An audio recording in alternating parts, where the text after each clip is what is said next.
하나님의 말씀은 사도행전 23장 11절로 16절까지 말씀입니다. 제가 읽고 여러분들이 읽고 교독하시겠습니다. 그날 밤에 주께서 바울 곁에 서서 이르시되 담대하라. 내가 예루살렘에서 나의 일을 증언한 것 같이 로마에서도 증언하여야 하리라 하시니라.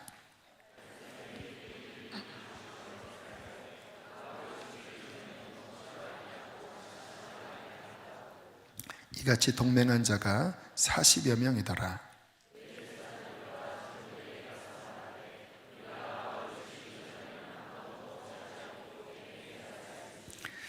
이제 너희는 그의 사실을 더 자세히 물어보려는 척하면서 공회와 함께 청부장에게 청하여 바울을 너희에게로 데리고 내려오게 하라.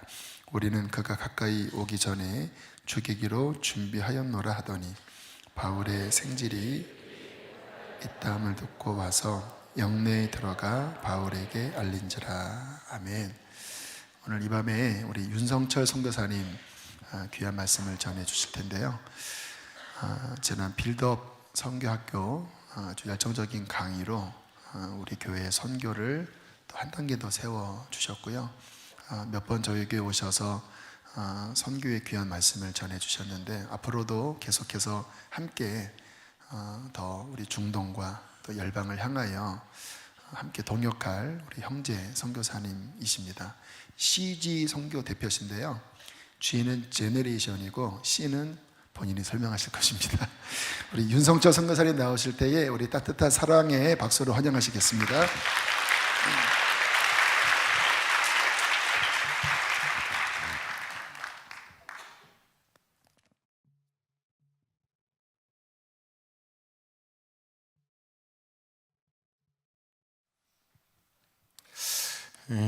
주님이 사랑하시는 교회에서 말씀을 함께 나누게 돼서 정말 기쁘게 생각합니다. 열방을 향한 주님의 마음에 동참하시는 수지 선한 목자 교회 가운데 주님이 큰 부흥을 주실 줄로 믿습니다. 오늘 본문의 첫 절의 마지막에 이렇게 합니다. 로마에서도 증언하여라 하리라. 이 말씀은 주님이 친히 사도 바울에게 찾아오셔서 그를 도전하고 위로하면서 주신 말씀입니다. 근데 이 말씀을 이해하기 위해서는 주님이 이 말씀을 당시 주셨던 시대적인 배경과 흐름을 잠깐 이해해야 합니다. 우리가 잘 알고 있는 대로 이스라엘 백성들은 통일 왕국을 다윗과 솔로몬 시대에 이어서 어쩌면 주변에서 가장 큰 강대국으로 부상하다가 솔로몬의 아들인 르호보암 때 이스라엘은 남과 북으로 나눠집니다. 그리고 북왕국 이스라엘은 안타깝게도 722년에 아시리아에 의해서 멸망을 당합니다. 아시리아는 북방을 중심으로 어마어마한 강대국으로 이제 새롭게 부상하는 것 같지만 안타깝게도 이 나라도 자기의 속국이었던 바벨론, 그러니까 신바벨론이죠. 신바벨론에 의해서 615년에 멸망을 당합니다. 그리고 바벨론은 이제 어마어마한 세력으로 커지만 또 이 바벨론도 바사와 메대 연합군에 의해서 539년에 멸망을 당하고요. 이 바사와 메대 연합군은 538년 페르시아로 통합이 돼서 페르시아의 첫 번째 왕인 고레스가 칙령을 내려서 바벨론 포로로 있던 이스라엘 백성들이 예루살렘으로 돌아갈 수 있도록 명령을 내립니다. 근데 여러분, 이 페르시아는 어떻게 보면은 절대 무너질 수 없는 나라였다라고 흔히 역사학자들이 얘기하는데요. 이 페르시아도 어처구니 없게도 헬라 제국인 알렉산더에 의해서 결국 무너집니다. 알렉산더가 헬라 제국을 확장하면서 페르시아를 쳤던 이유가 알렉산더의 스승이 아리스토텔레스, 바로 이 헬라 철학을 집대성하고 정리했던 인물로서 그의 제자였던 알렉산더는 헬라 사성에 굉장히 영향을 많이 받아서 자기 스승으로부터 받은 이 헬라의 사상, 철학, 언어를 전 세계에 퍼뜨리는 것이 자신의 어떤 비전으로 삼았고 그 비전을 이루기 위해서 페르시아를 치고 전 세계 정복을 이룬 것입니다. 근데 안타깝게도 헬라 제국을 이룬과 동시에 33살의 나이에 알렉산더는 결국 생을 마감하고 이 헬라 제국은 4개의 나라로 분할됐다가 나중엔 북방의 셀루키스 왕조와 남방의 프톨레미 왕조로 두루 나눠집니다. 이 두 나라는 가운데 낀 예루살렘을, 이스라엘을 중심으로 해서 수없이 이제 격전을 벌이고 있는데, 그러고 있는 때에 전혀 예측하지 못한 지구 역사상 가장 초강대국이었던 지중해에서부터 급부상한 로마 제국이 일어남과 동시에 이스라엘은 결국은 로마의 결국은 식민지로 들어가게 됩니다. 이제 그러한 시대적인 배경의 때에 예수님은 이 땅에 오셔서 하나님의 복음의 말씀을 증거하고 12 제자와 함께 비롯해서 사도 바울, 오늘 본문에 나온 사도 바울에 의해서 우리가 알고 있는 당시의 아시아, 지금의 터키 지역과 함께 나중에 마케도냐 환상을 보고 유럽에까지 복음이 결국은 전파되게 됩니다. 그럼에도 불구하고 예수님께서 사도 바울을 통하여 반드시 로마에도 복음을 증거해야 하리라 말씀하신 이유는, 로마를 중심으로 해서 전 세계 자신의 지배에 있는 모든 주요 도시마다 1m 높이의 돌을 땅에 박아서 마차길을 만들어서 로마를 중심으로 해서 모든 주요 도시마다 갈 수 있는 길을 다 만들어 놨습니다. 결국 알렉산더의 헬라 철학을 통한 언어를 통해서 그 당시의 모든 지역이 헬라어로 통일이 되고, 로마를 중심으로 해서 모든 세계가 길이 나 있는 당시에 예수님은 그 준비가 다 끝났을 때 결국 하나님의 말씀을 전파하도록 하셨고, 그 복음의 말씀을 증거하고 있는 바울에게 로마에까지 가서 복음을 증거함으로 로마를 중심으로 해서 이 복음이 전 세계에 퍼질 수 있도록 하나님의 섭리를 이룰 수 있도록 그를 인도했습니다. 우리가 알고 있는 대로 이 사도 바울은 길리기아 성 다소에서 태어났고요, 유대인으로서 베냐민 지파에 속하였고, 히브리인 중에 히브리인, 율법에서는 어느 누구에게도 뒤지지 않을 만큼 열정적이었던 사람이었고요, 당시 가장 탁월한 율법 선생이었던 가말리안 문화에서 사사를 받은 인물입니다. 로마 시민권을 갖고 있고 젊은 나이임에도 불구하고 사내들인 공회원이었을 것이다 라고 역사학자들이 추측을 합니다. 청년 때부터 이 유대주의적인 열심에 잡혀 있었던 사도 바울이 한참 이 유대주의적인 어떤 이 율법의 열성을 갖고 있는 때에 그의 앞에 이제 도전적으로 다가왔던 것이 바로 예수교를 믿는 그리스도인들입니다. 그래서 스데반 집사가 핍박을 당할 때 핍박을 하는 사람들의 겉옷을 맡아서 대표적으로 스데반 집사를 핍박했던 청년이었고, 거기에도 성이 차지 않으니까 나중에는 공의 공의 문서를, 공문을 받아서 다메섹까지도 쫓아가서 믿고 있는 그리스도인들을 핍박했던 인물입니다. 근데 다메섹에서 믿고 있는 그리스도인들을 핍박하기 위해서 가는 그 선상에 그는 결정적으로 예수 그리스도를 만납니다. 그리고 주님이 예비하신 아나니아를 통해서 바울 자신을 향한 주님의 부르심을 받습니다. 그 구절을 제가 읽어드리겠습니다. 이 사람은 내 이름을 이방인과 임금들과 이스라엘 자손들에게 전하기 위하여 택한 나의 그릇이라. 그가 내 이름을 위하여 얼마나 고난을 받아야 할 것을 내가 그에게 보이리라. 그러니까 일반적으로 복음을 통하여 구원을 받고 난 다음 이제 구원받은 그리스도인으로서 영적인 훈련과 성장의 과정을 통해서 어떤 소명을 발견하고 또 소명을 이룰 수 있도록 준비되는 것과는 좀 달리 사도 바울은 구원과 소명을 다메섹 그 선상에서 곧바로 받습니다. 결국 예수 그리스도 안에서의 어떤 구원과 함께 본인이 이제 구원받은 자녀로서 어떻게 살아야 하는지에 대한 소명을 이 자리에서 함께 받았다는 말씀입니다. 사실 이 사건이 우리들에게는 굉장히 중요합니다. 모든 믿고 있는 그리스도인들이 복음을 통하여 거듭나 하나님의 자녀된 정체성을 갖고 난 다음 가장 1차적으로 우리 안에서 발견되고 이루어야 할 것은, 그럼 이렇게 새로운 정체성을 가진 나, 하나님의 자녀된 이 신분을 가진 나는 이제는 어떻게, 무엇을 위해서 살아야 할 것인가? 즉 나를 향한 구체적인 이 부르심, 역할과 자리를 발견하고 또 그 일을 감당할 수 있도록 준비하는 것이 우리 모든 그리스도인들에게는 중요한 부르심인 줄로 믿습니다.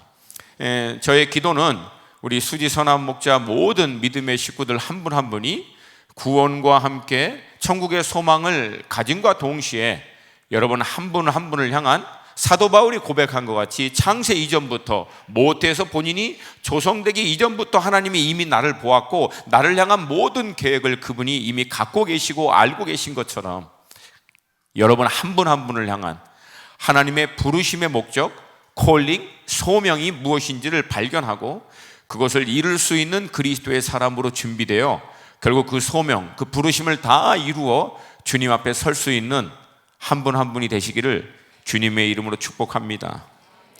여러분 다메섹에서 주님을 만나고 난 다음에 사도 바울은 곧바로 바뀝니다.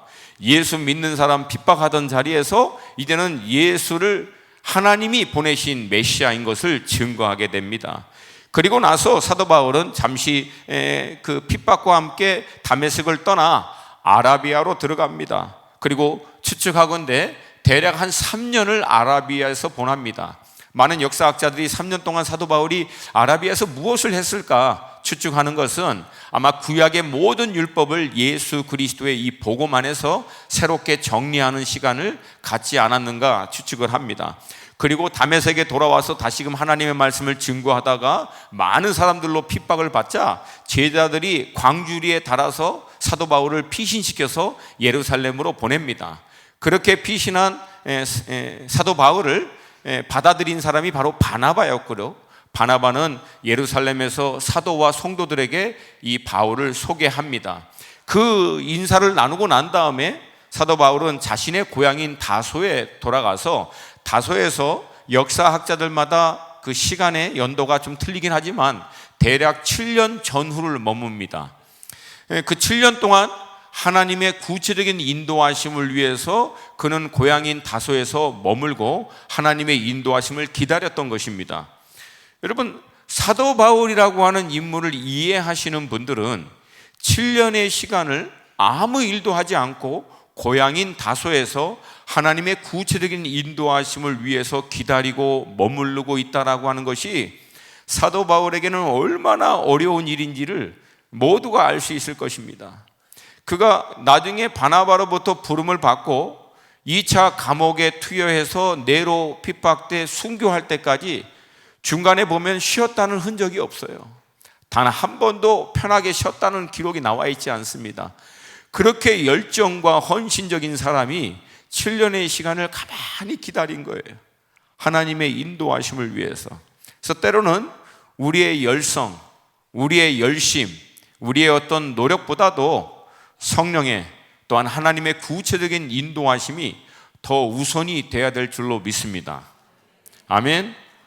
물론 그렇다고 해서 7년 동안 사도 바울이 아무것도 안 한 것은 아닙니다. 그 이후에 사도 바울의 사역을 보면 그가 얼마만큼 7년 동안 말씀과 기도로 성령의 충만함으로 준비되었던 사람인지를 쉽게 알 수 있습니다. 결국 이 다소에서 머물고 있었던 그 시대적인 배경에 예루살렘 교회에서는 안디옥에서 그리스도인들이 일어나고 있다라고 하는 소식을 듣고 바나바라고 하는 인물을 파송합니다. 바나바가 안디옥에 가서 상황을 보니까 이건 어마어마한 하나님의 사람들이 그 지역에서 일어나고 있어서 본인 혼자 감당할 수 있는 수준이 아니라고 추측을 했던 것 같습니다. 그래서 다소에 있던 바울을 불러서 두 사람인 바울과 바나바가 함께 안디옥 교회를 본격적으로 섬깁니다. 그렇게 섬기면서 성령의 인도하심에 따라 금식하고 기도하는 가운데 결국은 이 안디옥 교회가 바울과 바나바를 따로 세워서 보내라고 하는 성령의 음성을 듣고 이 두 사람을 인류 교회 가운데 최초의 선교사로 결국 이 두 사람을 파송합니다. 그렇게 바울과 바나바가 함께 1차 전도를 끝내고 나중에 바울이 독자적으로 2차 전도와 3차 전도를 끝내고 3차 전도가 거의 마칠 쯤에 사도 바울이 예루살렘으로 향하고 있는 선상에서 만난 많은 사람들이 여러 경로를 통해서 예루살렘에 사도 바울의 위형과 결박이 기다리고 있으니 그곳으로 들어가지 말라고 하는 권면을 받습니다. 예루살렘에 들어가면 분명히 핍박과 결박을 당할 거니까 들어가지 말라는 주변에 있는 많은 사람들의 권면이 있었음에도 불구하고 사도 바울은 예루살렘으로 갈 것을 결단합니다. 근데 여러분 그 이유는 간단합니다. 이미 그 앞서 사도 바울은 예루살렘을 통하여 로마에까지 가서 하나님의 복음의 말씀을 증거할 것이다라고 하는 확증을 받았기 때문에 그렇습니다. 그리고 결국은 그는 하나님의 말씀을 다음과 같이 선포하고 예루살렘으로 향합니다. 여러분 함께 성경 뒤편에 보면, 앞에 보면 사도행전 20장 23절에서 24절 말씀입니다. 이 말씀을 흔히 사도 바울의 사명 선언문이라고도 얘기합니다. 사도행전 20장 23절 24절 말씀입니다. 저와 같이 한 목소리로 같이 읽겠습니다. 시작. 오직 성령이 각 성에서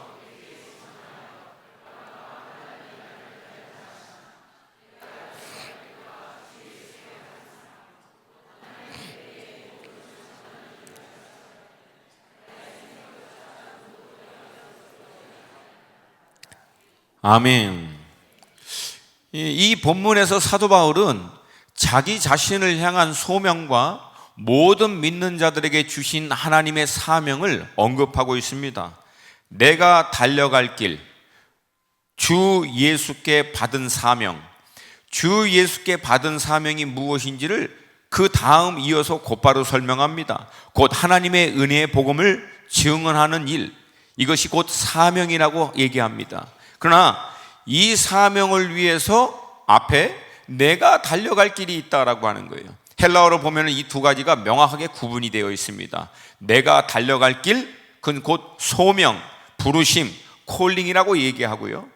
즉 사명을 이루기 위해서 우리 각자에게 하나님이 부르신 구체적인 역할과 또 자리를 얘기합니다.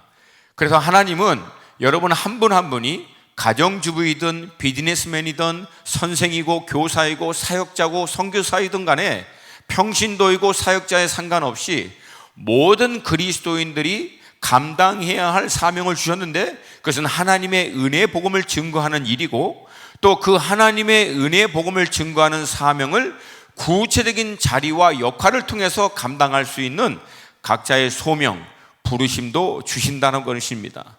저는 여러분들이 이 소명을 꼭 발견하고 이룰 수 있기를 다시 한번 강조하며 도전드립니다. 사도 바울은 이 선포와 함께 예루살렘으로 향합니다. 그리고 예루살렘 교회에 도착하고 난 다음 장로들에게 하나님이 자신들을 통해서 이방인 가운데 놀라운 복음의 역사를 이루신 것을 같이 나눕니다. 그리고 함께 하나님을 찬양하고 하나님께 영광을 돌리는데, 그 얘기가 끝남과 동시에 예루살렘의 장로들로부터 안타까운 소식을 듣습니다. 그 소식은 다른 것이 아니라 그리스도인임에도 불구하고 여전히 율법적인 것에 아직은 자유하지 못한 율법주의적인 그리스도인들에 의해서 사도 바울이 오해를 받고 있는 문제입니다. 그 본문을 잠깐 좀 먼저 보겠습니다. 21장 20절에서부터 24절입니다. 사도행전 21장 20절에서부터 24절, 우리 한 목소리로 같이 천천히 읽겠습니다. 시작. 그들이 듣고 하나님께 영광을 돌리고 바울더러 이르되, 형제여, 그대도 보는 바 유대인 중에 믿는 자 수만 명이 있으니 다 율법의 열성을 가진 자라. 내가 이방에 있는 모든 유대인을 가르치되 모세를 배반하고 아들에게 할례를 행하지 말고 또 관습을 지키지 말라 한다 함을 그들이 들었도다. 그러면 어찌할꼬? 그들이 필연 그대가 온 것을 들으리니 우리가 말하는 이대로 하라. 서원한 네 사람이 우리에게 있으니 그들을 데리고 함께 결례를 행하고 그들을 위하여 비용을 내어 머리를 깎게 하라. 그러면 모든 사람이 그대에 대하여 들은 것이 사실이 아니고 그대도 율법을 지켜 행하는 줄로 알 것이라. 아멘. 이 말씀 또한 당시 좀 시대적인 배경에서 이해할 필요가 있는데요. 많은 유대인들이 믿음을 통하여 구원을 받았다라고 하는 이 복음을 통하여 거듭났음에도 불구하고 여전히 이 율법에 대해서 자유하지 못한 그런 그리스도인들이 있었다라고 하는 것입니다.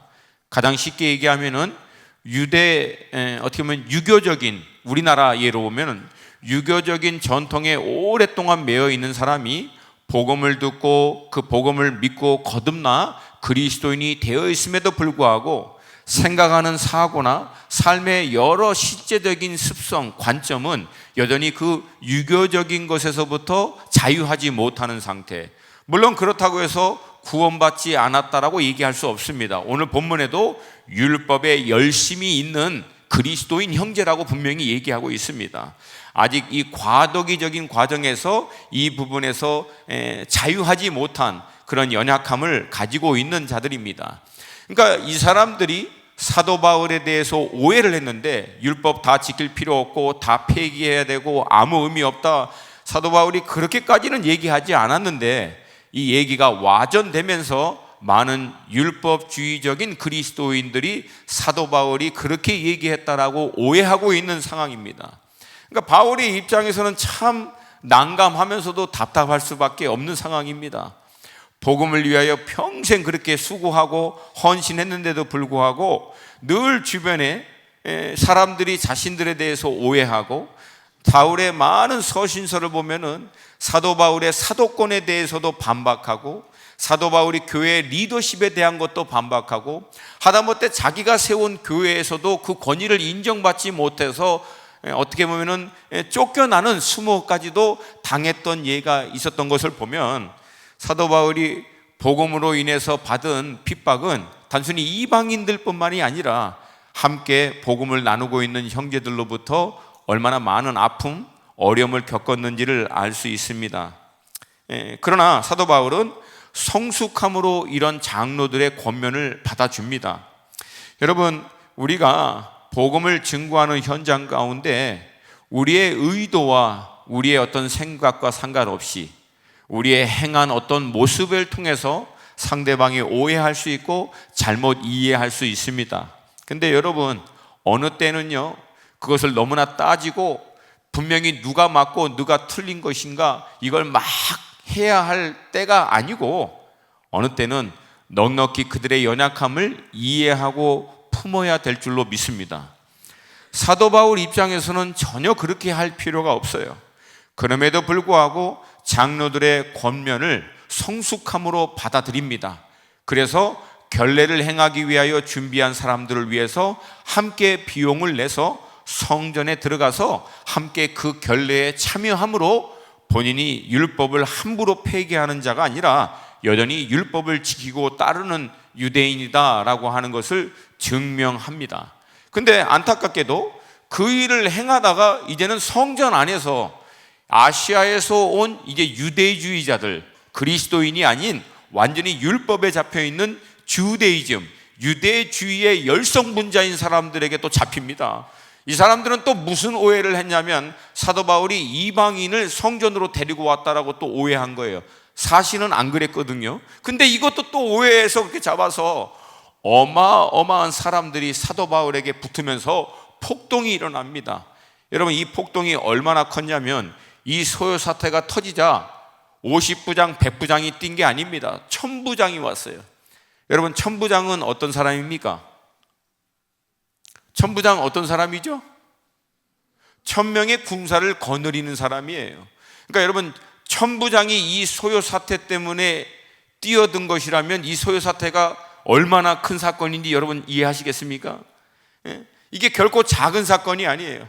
그러니까 수많은 군중들이 사도 바울을 이제 어떻게 보면 죽이려고 달려드는 이제 소요 사태가 있으니까 이 소식을 들은 1000부장이 군대를 끌고 들어간 거예요. 들어가서 이 사태를 마무리합니다. 그리고 나서 도대체 이게 왜 터졌는지를 알기 위해서 바로 다음 날 공회를 소집해서 사도 바울을 이 공회에서 재판에 회부합니다. 근데 사도 바울이 이제 공회에 잡혀서 이제 변론을 해야 하는데 가만히 보니까 절반은 사두개인이고 절반은 바리새인들이에요. 그래서 사도 바울이 그걸 보고 담대하게 증거합니다. 내가 여기 이 자리에 있는 것은 바로 죽은 자의 부활 때문에 이 자리에 핍박을 받고 있다. 그 얘기하니까 사두개인들이 갑자기 막 큰 소리를 얘기하는 거예요. 아니, 부활이 어디 있어, 죽은 사람이. 그랬더니 반대편에 있는 바리새인들이 왜 부활이 없냐, 반드시 부활이 있지. 이제는 사도 바울을 재판하러 온 자리에서 공회 사두개파하고 바리새파 지네끼리 막 싸우는 거예요. 싸우다가 나중에 이제 바울 사도도 이제 어려움을 청하니까 천부장이 거기서 또 끄집어내가지고 나중에 성내 안으로 들어가서 잠시 사도 바울을 보호하기 위해서 감옥에 가둬둡니다. 그렇게 감옥에 가둬 있는 상태에 있을 때 주님이 사도 바울에게 찾아오시는 것이 바로 오늘 본문의 11절입니다. 오늘 본문 11절 다시 한번 읽겠습니다. 23장 11절 말씀 다시 한번 읽습니다. 시작. 그날 밤에 주께서 바울 곁에 서서 이르시되 담대하라. 내가 예루살렘에서 나의 일을 증언한 것 같이 로마에서도 증언하여야 하리라. 아멘. 여러분, 오늘 본문을 좀 자세히 보기를 원합니다. 저는 하나님의 말씀을 애매하거나 뭉뚱그려서 그냥 대충 이해하거나 해석하는 것을 원치 않습니다. 물론 그렇다고 해서 하나님의 모든 말씀이 우리의 이성과 논리적인 관점에서 다 풀이되고 해석할 수 있다, 그것도 저는 물론 조심스러워합니다. 그럼에도 불구하고 분명한 것은 모든 하나님의 말씀에는 그 말씀을 주신 분명한 목적과 뜻이 있는 줄로 믿습니다. 오늘 본문에는 이렇게 얘기합니다. 그날 밤에 주께서 바울 곁에 서서 이르시되. 그럼 여러분, 주님이 바울에게 찾아오신 것입니까? 아닙니까? 찾아오신 거예요. 찾아오셔서 말씀하신 거예요. 아멘. 아멘. 그러면 여러분, 이 시대에도 복음을 위하여, 주님을 위하여 헌신하는 당신의 백성들에게 우리 주님이 찾아오셔서 말씀하시고 위로하시고 격려하시고 힘 주시는 분이 맞습니까? 아멘입니까? 이건 물론 어디 가서는 굉장히 조심스러워요, 이렇게 얘기하는 게. 근데 우리 수지선한목자교회는 충분히 이해할 줄로 믿습니다. 왜 우리가 그것을 믿냐면 성경이 1차적으로 그것을 얘기하고 있기 때문에 그렇습니다. 그리고 그 동일한 성경에서는 하나님이 어제와 오늘이나 내일이나 동일하신 분이라고 얘기하십니다. 그러니까 어제 주님이 찾아오셨으면 오늘도 찾아오실 줄로 믿습니다. 그러면 오늘 찾아오셨으면 내일도 찾아오실 줄로 믿습니다. 아멘입니까? 어떤 사람은 하나님이 이전에는 찾아오셨지만, 주님이 찾아오시기도 했지만, 지금 우리가 살고 있는 이 시대에는 완전한 특별 계신 이 성경 말씀을 주셨기 때문에 이제는 뭐 주님이 친히 찾아오시고 뭐 직접 말씀하시고 그런 일은 없습니다. 이미 우리에게 필요한, 우리가 들어야 할 모든 하나님의 특별 계신 성경의 완전한 말씀을 주셨기 때문에 이 시대에는 그런 역사가 일어나지 않습니다 라고 얘기하는 분들이 의외로 많습니다. 근데 여러분, 그 얘기를 가만히 들어보면요, 굉장히 황당한 말입니다. 흔히 우리 성경은 우리를 향한 하나님의 편지라고 얘기합니다. 동의하십니까? 그럼 여러분, 한 남자가 한 자매를 너무나 사랑해서 그 사랑하는 마음, 자기의 열정, 그 자매를 향한 자기의 그 마음의 소원, 간절함, 그리고 또 자기의 어떤 마음 안에 있는 소원들, 계획들을 다 장문의 편지를 써서 그 자매에게 줬다고 생각하십시다. 여러분, 그 편지를 줘놓고 만약에 형제가 이렇게 얘기했으면, 이제부터 너는 직접 나를 만날 필요도 없고 내가 너를 다시 찾아올 거라고 생각할 필요가 없다. 내가 얼마나 너를 사랑하는지, 너를 향해 어떤 계획을 갖고 있는지, 얼마나 너를 사모하는지 내가 이 편지에 다 썼으니까 이 편지 읽으면서 아, 내가 너를 사랑하는구나, 이 사람이 이렇게 나를 그렇게 하면 된다 라고 얘기하는 사람이 있습니까? 오히려 그 편지를 통해서 더 간절히 사모하고 만나고 알고 싶게 하는 것이 맞지 않습니까? 동의하십니까? 동의하십니까? 여러분, 성경의 말씀을 주신 이유는 성경의 인포메이션과 날리지, 팩트를 얻으라고 준 게 아니에요. 이 말씀을 통해서 인격이시고 영이신 하나님을 더 사모하며 그분을 만나고 그분을 인격적으로 교통하고 그분을 알아가고 그분의 마음을 배우고 그 열정에 동참할 수 있도록 하나님이 이 말씀을 주신 줄로 믿습니다. 아멘입니까? 그리고 여러분, 더 황당한 것은요, 지금도 그 주님이 찾아오신다라고 하는 것이에요. 만약에 믿는 그리스도인들에게만 찾아왔다면 그리스도인들끼리 대충 막 짜고 그냥 알아서 막 그렇게 했다라고 얘기할 수 있지만, 여러분, 중동에 저는 지난 한 15년 동안 수십 번을 왔다 갔다 했는데요, 이슬람을 믿고 있는 이 무슬림 가운데 예수님을 만났다라고 간증하는 사람을 저도 직접 만난 사람이 수없이 많습니다. 그들이 예수님에 대해서 표현하고 있는 것이 공통적으로 다 똑같습니다.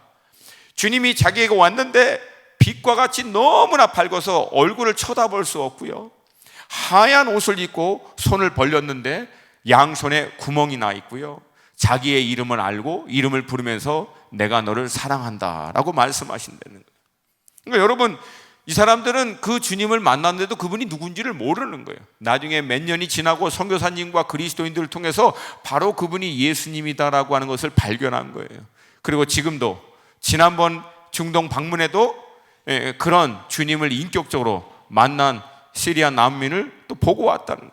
그러니까 여러분, 우리가 살고 있는 이 지역 한국 땅, 이곳에서는 그런 역사가 종종 일어나지 않았기 때문에 그런 얘기를 들으면 우리는 마음이 좀 답답하죠. 나도 주님 한 번만 만나봤으면, 그 주님을 정말 봤으면. 여러분, 그런 소원이 있는 줄로 믿습니다. 정말 주님을 만나고 싶으신 분 한번 손 들어보세요. 중동 가세요. 중동에선 자주 만납니다. 왜 그런지는 저한테 묻지 마세요. 왜 주님이 중동에서만 자주 보여주시는지 그건 전 잘 몰라요. 특별히 선교지 현장에서는 그런 분들이 참 많습니다. 저도요, 여기서는 주님을 한 번도 제가 눈안적으로, 육안적으로 직접 주님을 본 적이 없습니다. 근데 그렇게 만난 분들은 수없이 만났어요, 중동에서. 여러분, 사모하고 간절히 찾는 자들에게 주님은 지금도 찾아오셔서 역사하시는 분이신 줄로 믿습니다. 주님이 사도 바울에게 오셔서 얘기합니다. 담대하라. 왜 담대하라고 할까요? 간단하죠.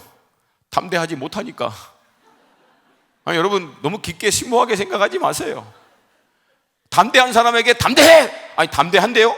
그거 필요 없잖아요. 그러니까 담대하지 못하니까 사도 바울과 같은 어마어마한 사람임에도 또 새로운 위기와 어려움을 당하면 다시금 또 위축들고 두려워하는 거예요. 그때 주님이 찾아오셔서 담대하라 얘기합니다. 근데 여러분, 이 담대하라는 말씀보다도 더 중요한 것이 바로 그 다음에 나옵니다. 왜 담대할 수 있느냐라고 하는 거예요. 담대하라. 내가 예루살렘에서 나의 일을 증언한 것 같이 로마에서도 증언하여야 하리라. 그러면 여러분, 예루살렘의 이 어마어마한 소요 사태 가운데 사도 바울이 죽을까요? 안 죽을까요? 죽어요? 안 죽어요? 안 죽어요. 왜? 사도 바울이 반드시 로마에서도 복음을 증거해야 하기 때문에. 그러니까 여러분, 믿습니다, 그냥 무작정 담대하라 해서 담대하는 게 아니라 담대한 이유가 있다라고 하는 거예요. 여러분, 한 분 한 분을 향한 하나님의 구체적인 부르심의 목적과 뜻을 이룰 때까지는 어느 누구도 어떤 것도 여러분들을 해칠 수 없다라고 하는 담대함이 여러분 한 분 한 분에게 있기를 주님의 이름으로 도전드립니다. 저는 여러분, 사역상 할 수 없이 비행기를 1년에 많이 탑니다. 어쩔 때는 열 몇 번씩 타고 많이 타는데, 그러니까 지난 20년 동안 비행기를 그렇게 탔으니 얼마나 많은 사건들이 있겠습니까? 한 번은요, 웬만큼 비행기를 많이 타서 별로 이렇게 긴장하거나 두려워하지 않는데, 그날 그 비행기는요 너무 심하게 떨어가지고요, 트러블레이션이라고 그러죠. 비행기가 막 흔들리는데 엉덩이가 자리에서 거의 들썩들썩 걸린 만큼 이제 막 떨리는 거예요. 근데 더 무서운 것은 그렇게 막 요동쳐도 스튜디오스들이 긴장하지 않아요. 근데 그날은 스튜디오스가 긴장하는 거예요. Everybody calm down 그러는데 자기 목소리가 더 긴장돼 있어서 그 소리 들으니까 더 캄다운이 안 되는 거예요. 그냥 아무 일 없다고 얘기하는데 목소리가 떨려. 이제 곧 무슨 일이 터질 거라고 얘기하는 거하고 똑같은 것 같아요. 그러고 나서 막 비명소리 나고 여기저기서 울음이 터지는 거예요. 오 마이 갓. 막 소리 나고 막 울면서 What's going on? 무슨 일이야? 막 불 나갔다 들어갔다 하면서 막 산소 호흡통 떨어지고 막 그러니까 막 다 막 울면서 난리 난 거죠. 저라고 별일 있겠습니까? 저도 막 이거 끝나는 거 아니야 이거? 이거 막 그러고 있는데 갑자기 제 안에 하나님께서 확증을 주신 거예요. 그래서 뭐냐면 제가 기도하다가 이번 사역 말고 다음 사역을 또 결정한 게 있거든요. 기도하다가 응답받은 거예요. 하나님의 인도하심에 대한 확증을 받은 거예요. 그걸 주님이 딱 깨닫게 해주신 거예요. 그리고 난 다음에 막 몸이 흔들고 있는 가운데서도 제가 잠잠할 수 있었어요. 왜? 난 안 죽는다. 안 죽는다. 왜? 나 그 다음 사역 그거 해야 하기 때문에. 아멘입니까? 그리고 나서 제가 그 와중에서도 주변에 보면서 제가 선포한 거예요. 너희들은 다 나 때문에 사는 줄 알아. 내가 안 죽어 여기서. 그러니까 나 때문에 다 사는 거야. 다 사는 거야. 비행기가 안전하게 도착했을까요? 예, 도착했으니까 제가 여기 있겠죠. 예. 여러분, 우리가 믿는 자들로서 담대하는 이유는 하나입니다. 주님이 나를 통해서 하시고자 하신 일을 마칠 때까지는 주님이 끝까지 나를 지키시고 보호해 주실 거라고 하는 거예요.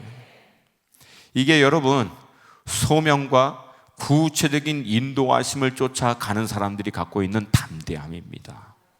어떤 환난과 위기와 어려움이 있더라도 하나님께서 나를 통해서 창세 이전부터 계획하신 그분의 뜻과 목적을 이룰 때까지는 끝까지 나를 붙들어 주실 것이다 라고 하는 거예요. 여러분, 이 담대함으로 주님은 바울에게 도전을 합니다. 근데 이 일이 있고 동시에 어둠의 일도 만만치 않습니다. 바로 다음 절이에요. 주님이 사도 바울에게 찾아오셔서 담대하라고 위로함과 동시에 그 똑같은 시간에 어떤 일이 일어났냐면은 유대인 중에서 당을 지은 40명이요 사도 바울을 죽이기 전에는 먹지도 마시지도 않겠다라고 결단을 한 겁니다. 바로 12절과 13절입니다. 함께 좀 읽겠습니다. 오늘 본문 12절 13절 말씀 시작. 날이 새매 유대인들이 당을 지어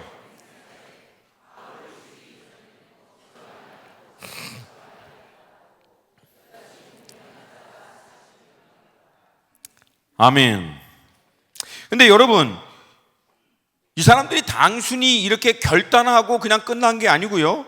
14절에서 15절을 보면은요, 사도 바울을 어떻게 죽일 것인지에 대한 구체적인 계략을 세웁니다. 마치 사도 바울을 재판에 다시금 회부하는 것처럼 불러오라고 얘기하고 불러오는 중간에 매복했다가 그를 제거하겠다라고 아예 철저하게 계획을 세웁니다. 근데 여러분, 악이 이런 계획을 행할지라도 하나님은 그 모든 것 위에서 역사하는 줄로 믿습니다. 그 현장 가운데 바울의 생질, 즉 바울의 친족이 있어서 이 소식을 바울에게 즉각 보고합니다. 이것을 발견하고 바울은 천부장을 불러서 천부장에게 그 얘기를 가서 하라고 하고, 사도 바울의 목숨의 위협을 느낀 천부장은 그날 밤으로 수백 명의 군사를 동원해서 가이사라로 바울을 피신시킵니다. 여러분, 당시에 바울을 수백 명의 군사를 동원해서 가이사라로 피신시키는 이유는 바울이 로마 시민이기 때문에 그렇습니다. 그러니까 이것도 하나님의 섭리예요. 결국은 가이사라로 무사히 사도 바울은 빠져나갑니다. 근데 여러분, 그곳에서 안타깝게도 사도 바울은 근 2년이 넘도록 수많은 재판에 회부됩니다. 근데 저는요, 가끔가다 좀 짓궂어요. 말씀을 이렇게 묵상하면서 사도 바울이 40명이 사도 바울을 죽이기 전에는 먹지도 마시지도 않겠다라고 하는 얘기를 듣고 가이사라로 피신했다가 2년 재판을 받다가 결국은 이제 로마로 갔거든요. 그러면 그 40명은 어떻게 됐을까? 아이고야, 먹지도 마시지도 않으신 40명은 다 순교했더라. 예? 그러니까 여러분, 결단도 좀 긍정적인 것을 위해서, 좋은 것을 위해서 결단을 하셔야지. 여러분, 참 이 사람들은 죽어도 참 주님 앞에 가서 뭐라고 얘기했겠어요? 뭐라고. 반응이 별로 없네요. 넘어갈게요. 근데 여러분, 사도 바울이 예루살렘에서 결박을 당할 것을 알고도 예루살렘으로 들어간 이유는 결국은 로마에 가서 로마에서 복음을 증거하기 위한 것입니다. 근데 말씀드린 대로 가이사라로 이송되고 난 다음에 사도 바울은요, 근 2년 동안 여러 재판에 회부되면서 질질 끌려다니고 마치 어떻게 보면 시간 낭비하는 것 같아요.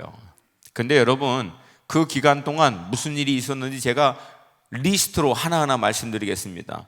성전에 처음 잡혔을 때는요, 수많은 셀 수도 없는 천부장이 소요 사태를 만류할 만큼의 어마어마한 군중들 앞에서 복음 증거합니다. 다음 날 산헤드린 공회원이 모였을 때는요, 예수 그리스도의 부활에 대해서 증거합니다. 가이사라로 압송되고 난 다음에는 총독 벨릭스와 그의 유대인 아내에게 복음을 증거합니다.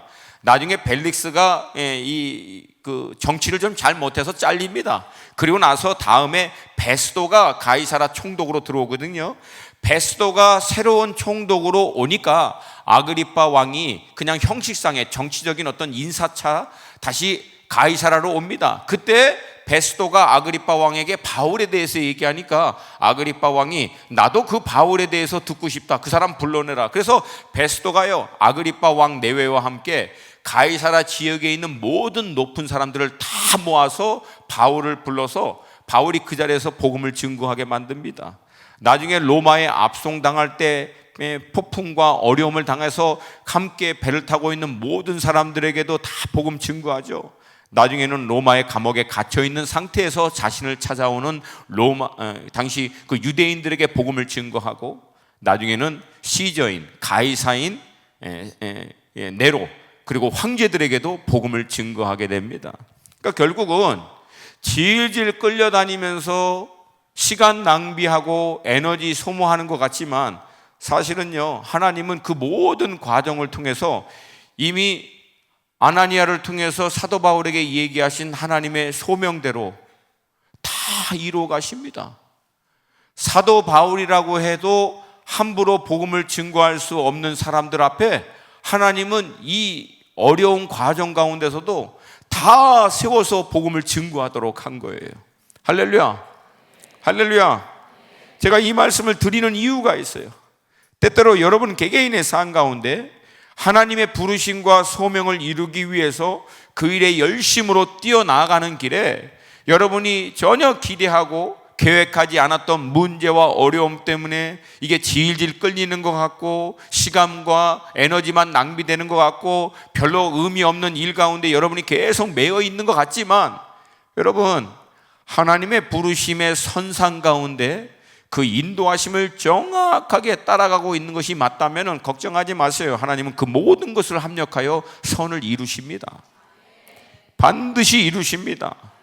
그래서 우리는 때로는 너무 이 목적 중심이어서 반드시 그냥 로마 무조건 가는 거에만 신경 써버리면 로마 가는 길 선상에서 하나님이 이루려고 하는 많은 하나님의 섭리를 놓칠 수도 있다라고 하는 거예요. 그래서 때로는 우리의 열심, 우리의 계획, 우리의 구체적인 생각들보다도 매 상황과 순간마다 인도하시는 성령 하나님의 뜻, 그분의 의중, 그분의 인도하심, 이걸 통해서 주님은 뭘 원하시는지, 이걸 통해서 주님은 나에게 뭘 하기를 원하시는지를 묻고 순종하고 따라가는 것이 하나님의 뜻을 이루는 과정이 될 줄로 믿습니다.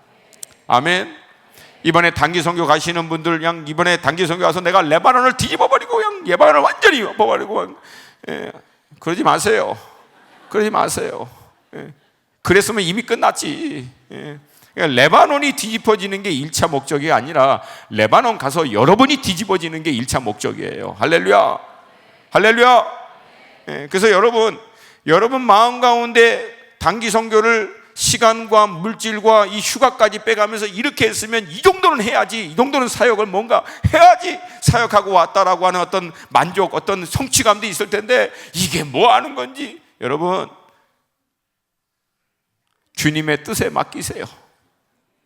주님의 인도하심에 순종하세요. 우리는 여러분 씨를 뿌리고 우리 다음 팀은 또 물을 주고 그 다음 팀이 또 섬기고 해서 어느 때 하나님의 경륜의 때 하나님은 한꺼번에 추수하게 될 줄로 믿습니다. 여러분 저는요 중국 사역 7년 만에 열렸어요. 7년을 쏟아붓고 열렸어요. 중동 사역 6년 7년 또 쏟아붓고 이제 열린 거예요. 아멘입니까? 아멘입니까? 하나님의 때를 또 하나님의 인도하심을 믿고 신뢰하며 따라갈 수 있기를 주님의 이름으로 축복합니다. 여러분 사도 바울은 결국은 그 모든 과정을 통해서 자신의 부르심에 따라 복음의 이 증거를 온전히 이루는, 그래서 열방의 임금들과 왕들에게도 증거하는 사역을 감당합니다. 근데 이제 이 얘기를 하면은 가끔가다 이제 좀 힘이 쭉 빠지는 질문을 하시는 분들이 계십니다. 그래서 뭐냐면, 아니 뭐 그래도 결국은 순교했잖아요. 복음을 위해서 죽으라고 그렇게 했는데, 정말 그렇게 수고했는데 결국은 사도 바울 결국은 죽었잖아요. 그렇게 얘기하면 이제 황당해지죠. 아, 맞아, 죽었는데 어떻게 하라고. 근데 여러분, 냉철하게 다시 한번 생각해 봐야 돼요. 그러면 뭐 안 죽는 사람이 있습니까? 여러분, 아담과 하와가 죄를 짓고 난 다음에 인류 안에서 태어난 후손들 중에서 안 죽는 분 계세요? 여러분 중 혹시 안 죽을 분 계십니까? 제가 예언할게요. 다 죽으세요. 그러니까 여러분, 죽느냐 안 죽느냐 그게 문제가 아니에요. 무엇을 위해 죽느냐는 거예요. 무엇을 하다가 죽느냐는 얘기예요. 여러분, 질문을 제대로 하셔야 합니다. 복음을 위하여 평생을 위해서 헌신했는데 결국은 순교한 게 아닙니까? 여러분, 사도 바울 순교한 거 맞습니다. 정말 비참하게 그 인생 마지막에는 처참하게 끝난 게 맞아요. 근데 여러분, 질문 드릴게요. 그러면 복음 위하지 않고 이 세상에 있는 것들을 위해서 살다가 편하게 잘 먹고 살다가 죽는 거면 아름답고, 아니면 병들어서 병원에서 시름시름 콜록콜록 앓다가 죽으면 정말 아름답고 축복받은 것이고, 복음을 위해서 죽은 것은 저주받은 것입니까? 여러분, 우리가 그래서요, 어떤 사건과 문제를 바라볼 때 성경적 관점으로 이것을 보는 것이 매우 중요합니다. 아멘입니까? 아멘입니까? 여러분, 사도 바울은 평생을 복음을 위해서 살다가 그 부르심에 맞게끔 결국 마지막도 끝냈어요. 근데 그 마지막이 거의 가까이 왔을 때 사도 바울이 자신의 영적인 제자인 디모데에게 다음과 같이 얘기합니다. 전제와 같이 내가 벌써 부어지고 나의 떠날 시각이 가까웠도다. 여기서 얘기하는 전제는 죽은 사람에게 부어주는 기름을 얘기합니다. 이미 사도 바울은 2차로 재차 감금됐을 때 본인이 순교할 것을 대해서 이미 알고 있었습니다. 그리고 나서 영적인 아들인 디모데에게 다음과 같이 얘기합니다. 함께 좀 같이 보겠습니다. 디모데 후서 4장 7절과 8절 말씀입니다. 디모데 후서 4장 7절과 8절 말씀.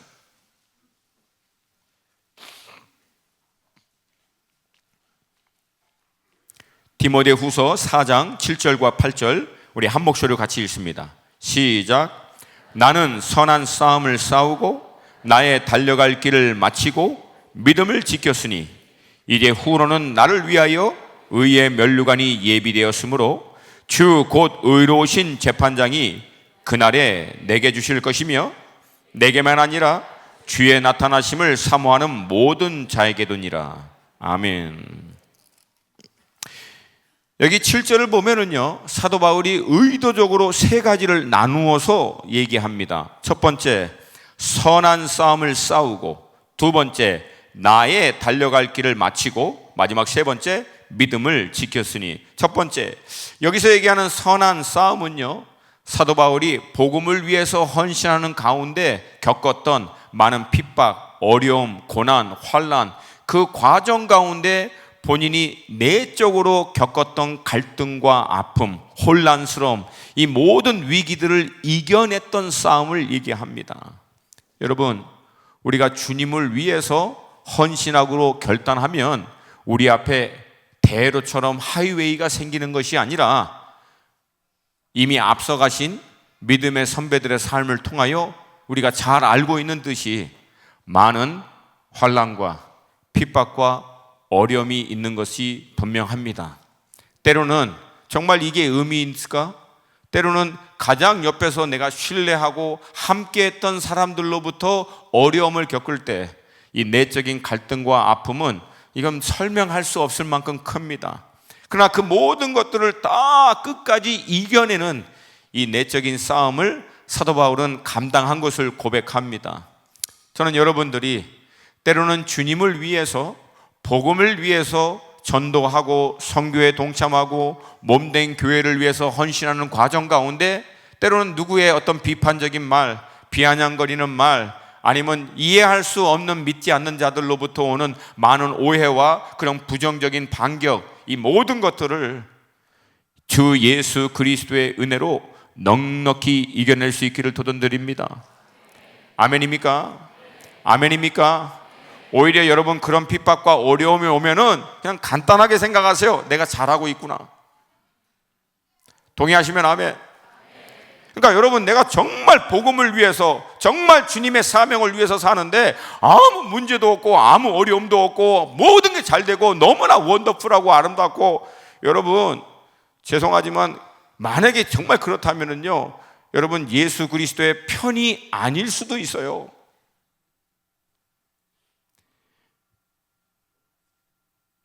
정말 예수 그리스도의 편에 서서 복음을 위해서 싸우는 자들은 많은 핍박과 어려움을 통과합니다. 여러분, 감리교 창시자인 요한 웨슬리가 이 경건 운동과 함께 영국 전체를 막 어마어마한 이 어웨이크닝, 영적 각성 운동을 시작할 때 많은 사람들이 이 요한 웨슬리를 따라갔지만 그 중에는 이제 많은 사람들이 또 요한 웨슬리를 대항했습니다. 특별히 막 이제 술 마시고 막 이런 사람들은 그냥 요한 웨슬리만 보면 술맛 떨어진다고 막 그렇게 얘기할 정도로 그런 일들이 있었어요.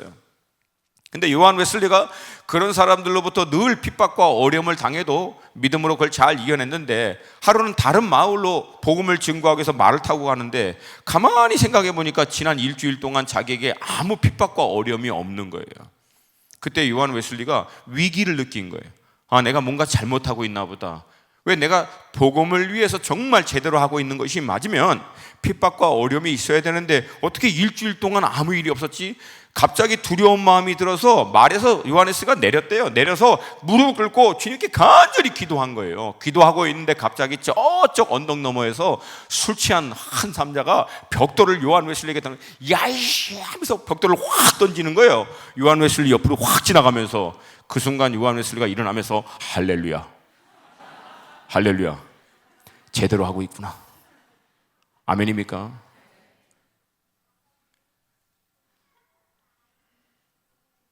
여러분, 상식적이지 않습니까?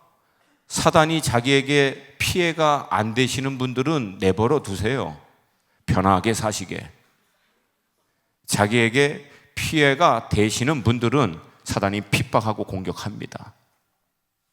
그러니까 지금 자기가 사단의 편에 있는지 복음의 편에 있는지 점검하시기를 도전드립니다. 얼굴이 갑자기 어두워졌어요, 여러분들요.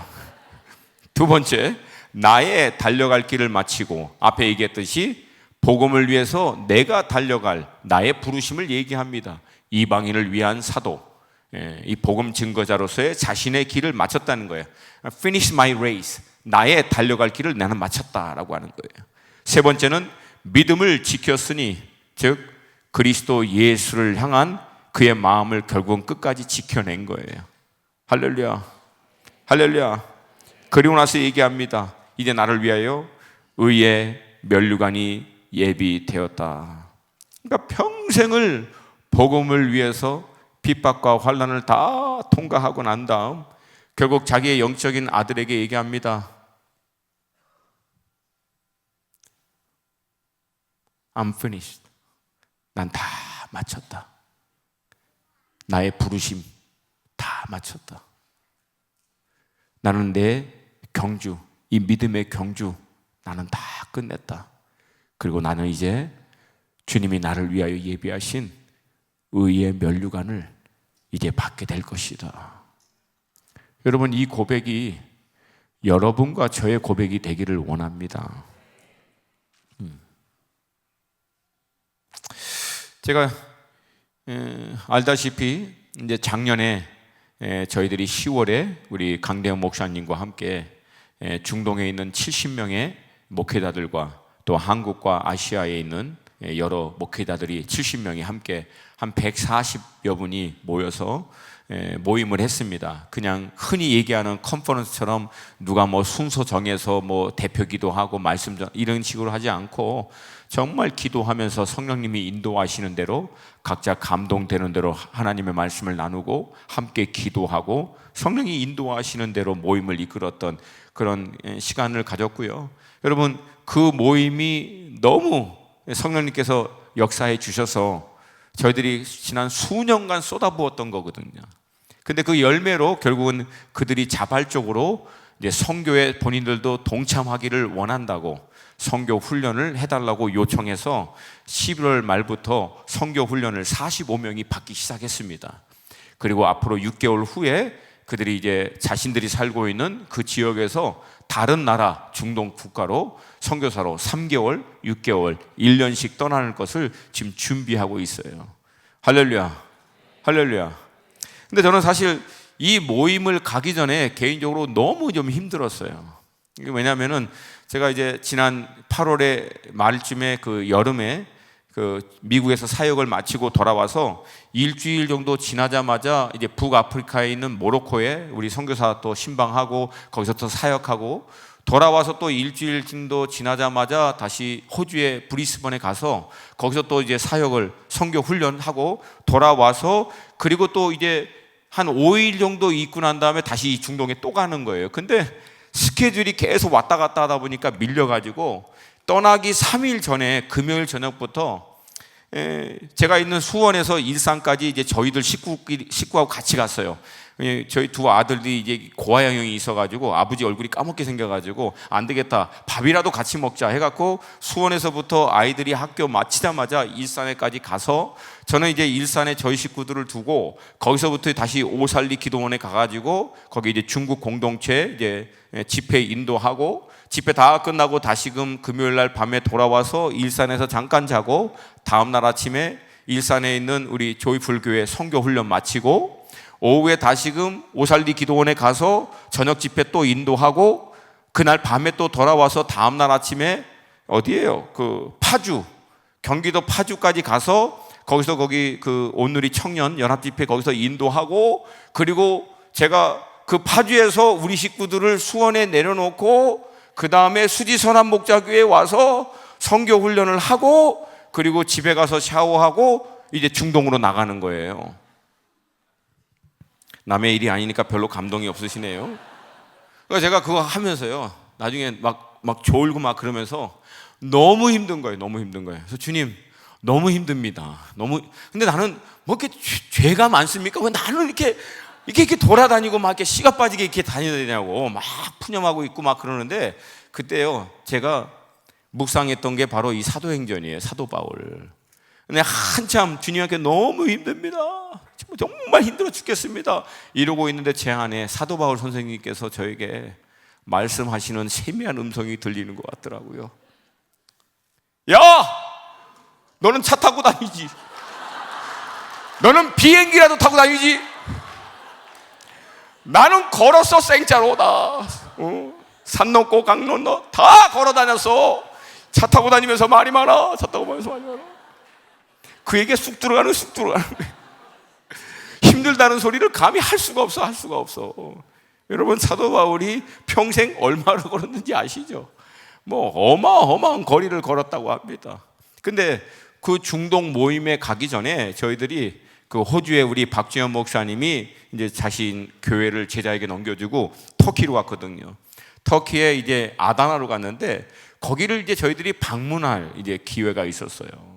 근데 여기가 어디냐면 사도 바울의 고향인 다소가 있는 지역입니다. 그냥 잠깐 좀 사진 좀 한번 보여주세요. 첫 번째 사진. 근데 여러분, 처음 시작할 때 말씀드린 것 같이 로마는요, 로마를 중심으로 해서 모든 주요 도시마다 1m 높이의 돌을요 땅에다 박아서 마찾기를 만들어 납니다.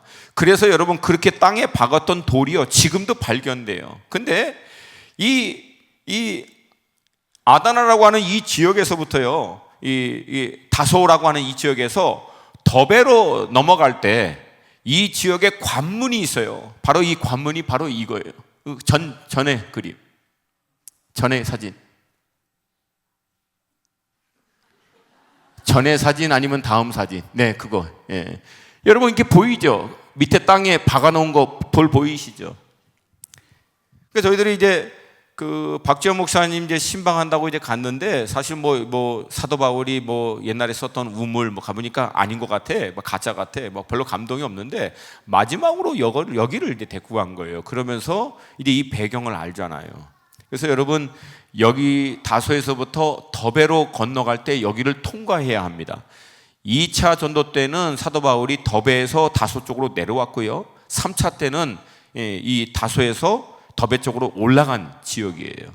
근데 여기를 발견하고 이제 저희들이 같이 갔어요. 가서 이렇게 쭉 본 거예요. 그러니까 사도 바울이 이 길을 그냥 주구장창 다니면서 복음 증거한 거예요. 그래서 이 관문을 넘어서 다음 사진 보여주세요. 그러면 보이시죠? 밑에 돌. 그러니까 여기를 타고 쭉 들어가서 지금의 터키 지역, 당시의 아시아 곳곳을 다니면서 복음 증거하고 그렇게 걸어 다닌 거예요. 그리고 배 타서 마케도냐 환상을 보고 또 유럽의 첫 번째 빌립보의 복음을 증거하고 다니면서, 그러니까 제가 여기를 이제 쫙 가서 보면서 좀 이제 시간을 좀 가졌어요. 저희들이 그래도 한 500m 정도는 좀 함께 걸어가자. 그래서 걸어가면서 사도 바울이 이 길을 걸어서 다니면서 복음을 증거했구나 그런 생각을 하는데, 뭐 저희 이제 사역자들 한 5, 6명 이제 같이 수원 하나교회 고 목사님, 조이풀교회 조지훈 목사님, 박지원 목사님, 저 뭐 이렇게 다니는데 아무도 말을 안 해. 아무도 말을 안 해. 그냥 먹먹하게 그냥 거기서 이제 이걸 바라보는 거예요. 그러면서 우리 각자의 마음 가운데 이제 있었던 것들을 자연스럽게 이제 나누는 시간을 가졌는데요. 저는 이제 그 사건을 이제 경험하고 나서 돌아와서 좀 조용히 생각할 때, 2000년 전에 사도 바울이 이 길 다니면서 얼마나 때로는 외롭고, 때로는 지치고, 때로는 힘들고, 포기하고 싶었을 때가 있지 않았었을까. 사도 바울도 사람인지라. 근데 여러분, 사도 바울이 만약에 포기했다면, 마케도냐 환상을 통해서 유럽으로 복음을 증거하지 않았다면, 또 사도 바울 다음에 일어났던 우리 믿음의 선배들이 주님의 부르심에 따라 복음을 증거하는 것을 이 험난하고 어려움 때문에 만약에 또 포기했다면, 그러면 남유럽의 복음이 북유럽으로, 유럽, 영국을 중심으로 한 복음이 또 미국으로, 미국에서 중심이었던 이 복음이 학생 자원운동을 통해서 20대 초반 중반, 우리가 알고 있던 일이 아펜젤러 언더우드와 같이 다 20대 초반 중반입니다. 그 당시의 나이에. 그 젊은 친구들이 수천 명이 일본, 한국, 중국, 인도 땅을 다니면서, 여러분 한국에 그렇게 왔던 선교사님 가운데 20대 중반의 선교사들 가운데 거의 절반이 이상이요 2년 내에 순교했습니다. 수천 명의 선교사들 가운데 절반이요 2년 내에 순교했어요. 병들어 죽고 굶어 죽고 풍토병에 죽고 다 죽어나갔어요. 근데 여러분, 이게 너무나 그렇게 힘들고 어렵기 때문에 만약에 그들이 거기서 멈췄다면, 복음이 대한민국 땅 가운데 뿌리를 내리고 열매를 맺어 그 복음의 열매가 지금 우리에게까지 내려오지 못했을 것이라고 믿습니다. 근데 여러분, 감사한 것은 뭐예요? 그 고난과 핍박과 어려움, 때로는 희생을 감수하고도 우리 믿음의 선배들이 지난 2000년 기독교 역사 가운데 포기하지 않고 그 복음의 레이스, 경주를 계속해서 이어왔기 때문에 여러분과 제가 이 자리에 있는 줄로 믿습니다. 그리고 이제 우리가 달려야 할 때가 온 거예요. 동의하시면 아멘. 동의하시면 크게 아멘. 우리가 달려야 할 때가 왔다라고 하는 거예요. 그래서 이 복음을 들고 나가시는 이번 단기 팀 멤버들 한 분 한 분을 주님의 이름으로 축복합니다. 여러분들을 통해서 도전을 받은 또 다른 사람들이 일어나기를 원하고, 그걸 통해서 또 우리의 다음 세대들이 여기서 또 일어나기를 원합니다. 그래서 이제는 제너레이션 투 제너레이션, 세대에서 세대로 하나님의 사람들이 일어날 수 있기를 원합니다. 제가 세운 단체가 초준 제너레이션입니다. 택하신 세대예요. 초준이라고 하는 단어가 여러분 조선이라고 하는 단어하고 똑같은 단어예요. 스페링이 똑같아요. 초준. 어떤 분들은 그러니까 그걸 보니까 조선 제너레이션 그렇게 있더라고요. 단어가 똑같아요. 그러니까 여러분, 이 초준 제너레이션은 이 의미가 뭐냐면 바로 그 베드로후서 택하신 족속, 거기서 나온 말씀입니다. 하나님이 각 시대마다 그 시대 가운데 하나님의 경륜을 위해서 택하신 세대가 있는 줄로 믿습니다. 근데 그 세대는 누구냐면 하나님이 그 시대 가운데 이루시고자 하시는 하나님의 경륜을 이해하고 그 하나님의 경륜 앞에, 그 믿음의 초청 앞에 반응한 세대들입니다.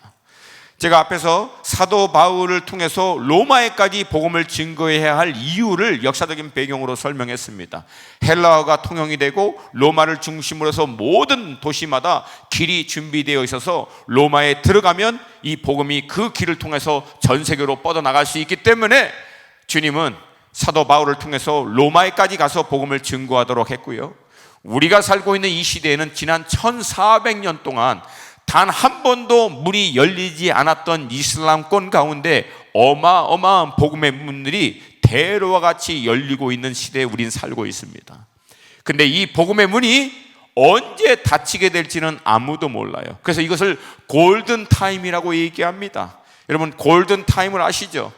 위급한 사고를 당하고 사고를 당해서 굉장히 크리티컬 컨디션, 위급한 상황 가운데 있는 그 사람이 수술을 통하여 살 수 있는 단 몇 분, 몇 시간, 그 시간을 골든타임이라고 합니다. 그거 놓치면 어마어마한 시간과 에너지를 쏟아부어도 그 사람의 생명을 살릴 수 있는 기회를 놓쳐버립니다. 지금 여러분, 이슬람 선교는 골든타임입니다. 1400년 동안 한 번도 열리지 않았던 복음에 대한 문이 자스민 혁명, 이슬람의 민주화, 이 중동의 민주화 운동과 함께 어마어마한 난민들이 일어나면서 복음이 열려있는 시대에 우리가 살고 있어요. 여러분, 이 시대적인 부르심 가운데 우리 수지선한 목자교회가 함께 동참할 수 있기를 도전드립니다. 여러분, 아프간 사태 터졌고 여러분, 이라크 사건 터졌을 때 아무도 그 일에 반응하지 않았어요. 아프간 사태 터지고 난 다음에 탈레반이 일어났고요, 이라크 사태 터지고 난 다음에 IS가 일어났는데 전부 다 누가 일어났냐면 전쟁 고아와 난민들, 아이들을 이슬람 극단주의자들이 다 얻고 다니고 이끌고 다니면서 그들을 전쟁할 수 있는 극단주의지 무슬람으로 다 만들어낸 거예요. 지금은요, 그거와 비교할 수 없는 어마어마한 난민 고아 아이들과 사람들이 일어나고 있어요. 만약에 이 사람들 내버려두면 어떻게 될까요? 여러분, 불 보듯 뻔해요. 탈레반, IS, 더 강력한 극진 이슬람의 세대가 일어나게 될 거라는 거예요. 하나님은 이들을 그리스도 예수의 복음의 사람으로 온전히 회복하기 위해서 교회들을 이 시대 가운데 부르시는 줄로 믿습니다. 이 일에 함께 동참할 수 있는 우리 수지선한 목자교회, 그래서 이 수지선한 목자교회를 통해서 꺼져가던 조국 교회의 어떤 선교적인 불이 다시 한번 새롭게 일어나고, 기성교회가 전문적인 선교적인 훈련과 함께 시대적인 전략과 흐름에 맞추어 하나님의 세대에 맞추어 동참하는 사역들을 어떻게 할 수 있는지에 대한 모델링을 제시할 수 있는 그런 교회가 될 수 있기를 주님의 이름으로 축복합니다. 여러분, 저를 따라하시다. 선교는 모든 사람이 동참하는 것이다. 가는 선교사, 보내는 선교사, 뒤에서 기도하는 선교사, 물질로 재정적으로 후원하는 선교사, 자신의 시간을 들여서 헌신하는 선교사, 그러나 모두가 각자에게 주어진 역할과 자리를 통해서 이 일에 함께 동참할 때 오늘 사도 바울의 이 복음을 향한 이 고백이 우리의 고백이 될 줄로 믿습니다. 이후로는 나를 위하여 의의 면류관이 예비되었거니와 나뿐만 아니라 주님의 다시 오심을 사모하는 모든 자에게 됩니다. 할렐루야, 할렐루야. 그래서 여러분, 마지막으로 다시 말씀드립니다. 사느냐 죽느냐가 아니에요. 우리의 이슈는 사느냐 죽느냐가 아닙니다. 무엇을 하다가 죽을 것인가? 무엇을 위해서 죽을 것인가?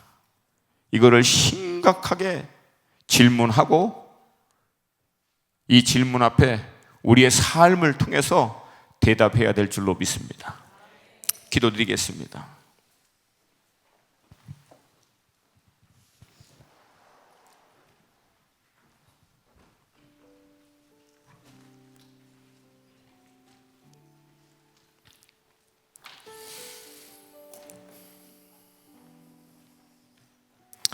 여러분 괜찮으시면 다 함께 좀 자리에서 일어나서 기도했으면 좋겠어요.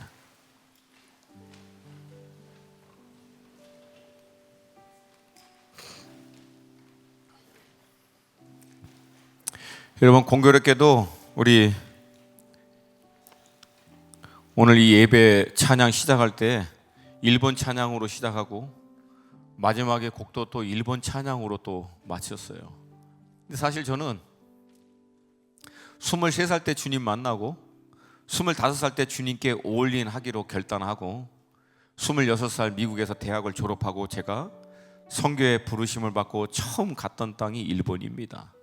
단기 선교소로 갔고 그 다음에 2년을 중단기 선교로 일본에 헌신했고 그 이후에 일본을요 제가 그저께 여권을 다시금 미국 대사관에 가서 다시 바꿨어요.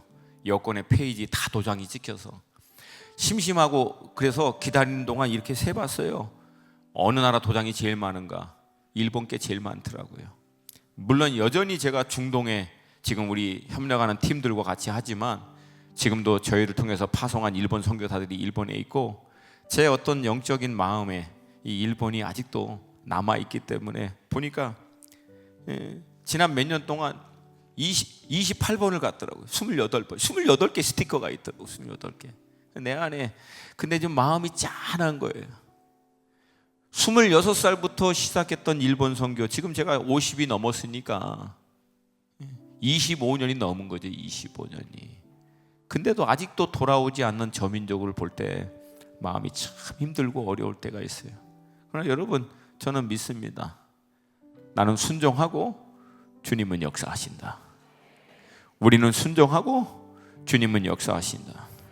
여러분 믿음은 그래서 포기하지 않는 것입니다. 믿는 바가 이루어질 때까지 끝까지 문을 두드리고 끝까지 문을 두드리고 복음의 씨를 뿌리고 기도의 눈물을 뿌리고 하나님의 때에 하나님이 반드시 우리의 모든 눈물과 헌신을 통해서 그 열매를 이루실 것이다 라고 하는 것을 확신하는 것이 믿음이고 그 믿음으로 포기하지 않는 거예요. 우리 수지선한 목자교회가 시작하는 이 단기 선교와 함께 앞으로 이 몸된 교회를 통하여 하나님이 확장하시는 선교 사역이 언제 구체적인 열매와 언제 놀라운 하나님의 역사가 이루어지게 될 것인가 우린 잘 몰라요.